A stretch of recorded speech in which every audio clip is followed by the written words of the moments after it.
Welcome to quality cuisine बायशा जी। तो आज हम बना रहे हैं बहुत ही टेस्टी सुपर क्रिस्पी और जूसी से चिकन पकोड़ा। समटाइम हम जब चिकन पकोड़ा बनाते हैं तो कोटिंग अच्छी तरह से नहीं लगती और जो है फ्राई करते हुए सारी कोटिंग उतर जाती है। अगर आपको सब ये मसला तो वीडियो एंड तक देखें।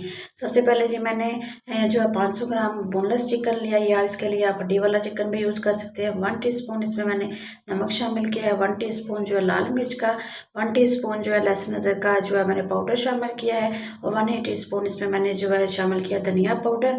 1 टीस्पून मैंने इसमें तिक्का मसाला शामिल किया, हाफ टीस्पून जीरा पाउडर, 2 चुटकी के बराबर मैंने हल्दी शामिल किया, और 1 टीस्पून जो मैंने इसमें कसूरी मेथी शामिल की है। अच्छी तरह इसको मैरिनेट करेंगे। तिक्का मसाला ऑप्शनल है, इसकी जगह आप जो है चाट मसाला भी शामिल कर सकते हैं, और 30 मिनट के लिए इसको मैरिनेट करके छोड़ देंगे।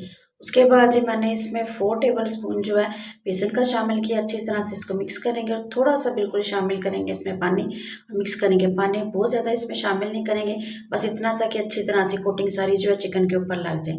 उसके बाद जी लो मीडियम फ्लेम्स पे हम इसको जो है फ्राई करेंगे। देखें जी कितना ज़बरदस्त सा जो हमारा चिकन पकौड़ा रेडी हो रहा है। रमज़ान के लिए तो बेस्ट रेसिपी है। रमज़ान में आप इफ्तार टाइम जिसको भी बना कर देंगे इंशाल्लाह कोई भी आपकी जो है तारीफ़ किए बगैर नहीं रह जाएगा। देखेंगे जी कितना ज़बरदस्त बना है। बिल्कुल ये कोटिंग चेक कर लें जी, बिल्कुल कोटिंग नहीं उतरी, ना ही ख़राब हुई है, ना ही जो है इसका जो है बोटी का जो है मसाला जो है आपस में बिखरा है। मसाले जो अपने टेस्ट के हिसाब से कम या ज़्यादा कर सकते हैं। इसी तरह से जी देखें जी क्रिस्पी होने तक हम इसको फ्राई कर लेंगे। ये हमारा चिकन पकौड़ा जी रेडी हो गया। रमज़ान के लिए जो बेस्ट रेसिपी है, जो रेसिपी ज़रूर ट्राई करें और अपना फीडबैक भी ज़रूर दें। देखें जी कितना जूसी, कितना क्रिस्पी, जितना ये बाहर से क्रिस्पी है अंदर इतना ही सॉफ्ट होएगा, और टेस्ट भी लाजवाब होगा। बनाएं, खाएं, एंजॉय करें। वीडियो को लाइक शेयर, चैनल को सब्सक्राइब करना ना भूलिएगा। Thank you.